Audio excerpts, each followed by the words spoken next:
puntong ito, mayroon tayong makakapanayam, mga kanyusik. Kasama po natin sa ating linya ang spokesperson ng COMELEC na si Attorney John Rex Laudianco. Magandang umaga po, Attorney. Magandang umaga po, Ma'am Darlene, at sa lahat po taga-subaybay ng opinion mo, opinion ko. Napatawag kami, Attorney, kasi gusto lang namin kamustahin yung naging assessment po ng COMELEC. Dito nga po sa mga paaralan kasunod po ng pagtama ng magnitude 7.8 na lindol dyan po sa Mindanao. Lalo na po mayroon pong pinaghahandaan na BARM elections. Kamusta po, Attorney? So po, ongoing po ang ating assessment po ngayon dahil talagang kailangan po ay ligtas yung ating mga magiging botante sa September 14.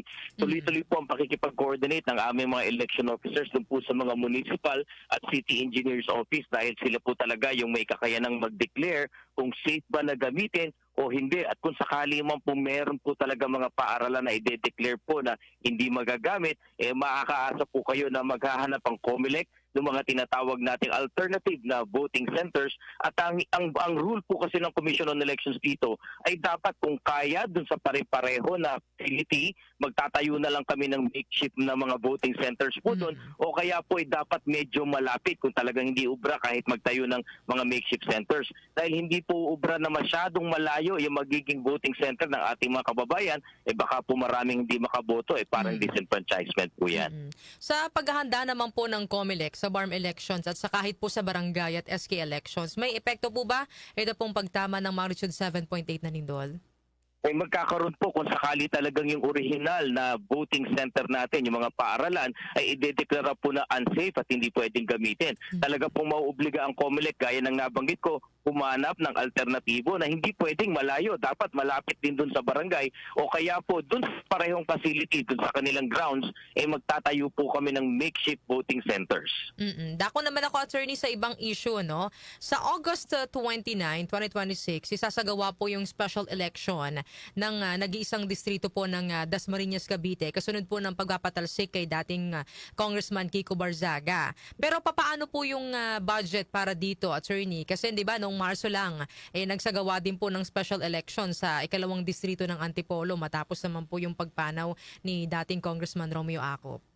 Opo, Ma'am Darlene, tama po kayo. Talagang kahapon po doon sa regular na sesyon ng Commission and Bank na i-declare na po August 29, 2026 na talaga ang special elections. Tama rin po yung nabanggit nyo, may konting problema po ang COMELEC dahil para sa taong ito, ang naibigay lang po na budget para sa lahat ng special elections, lahat ng referenda at iba pa, yung mga recall, ay 11 million lamang at nagastos na po yan nung nakaraan nga pong buwan dun sa ating special elections sa Antipolo City na gumastos po kami ng mahigit 60 million po doon. So doon pa lamang po talaga naghanap na ng pagkukuha na ng COMELEC. Dito po na higit sa malaki sa Dasmariñas City ay sa Antipolo City, napakalaki na sa 400,000 mahigit yung mga botante natin. Ang initial na pagtataya ng COMELEC po ay mahigit 100 milyon. Baka nga po umabot pa ng 200 million yung gagastusin namin. So kami po, dalawa ang gagawin namin. Una, naghahanap na po kami dun sa mga savings, yung mga natipid mula sa procurement. Yun po yung pang-augment namin. At ito po talaga kailangan namin gawin. Humingi na po ng supplemental budget mula po sa ating Kongreso dahil obligado po kaming gawin ang halalang ito ayon sa Republic Act 7166. Pero hindi po ba po pwede or pwede po ba, Attorney, yung magkaroon ng budget realignment para lamang matuloy po itong special elections? Ay, nasa Kongreso po ito kung magkakaroon. Pero kami po kasi lahat ng pondo ng COMELEC naka-earmark po yan. May mga specific. Ganun po kahigpit ang DBM at Kongreso pagdating sa COMELEC. Lahat po ng naibigay sa amin naka-earmark na po yan. Kaya nga kung maaari lang namin makuhanan savings at saan po nanggagaling ito. Alam niyo po na po sa gobyerno nagpo-procure, nagbibidding. Meron pong nakaset na pondo dyan. Kung mababa po yung naging bid, yung natitira po ng pondo, savings po yun. Sa ganong kakaunti lang po kami kumaasa na makakuha. Kaya talagang obligado po kaming dumulog muli sa Kongreso. Maraming salamat, Attorney, sa pagsama po sa amin ngayong umaga. Bago po namin kayo bitawan, siguro mensahe na lang po ninyo sa publiko.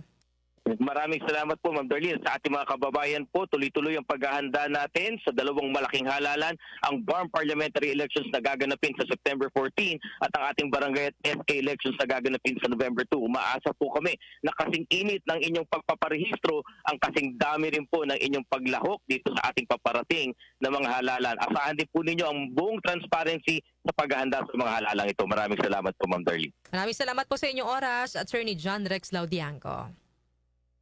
Yan, nakasama natin mga kanyusik ang spokesperson po ng COMELEC, Attorney John Rex Laudianco.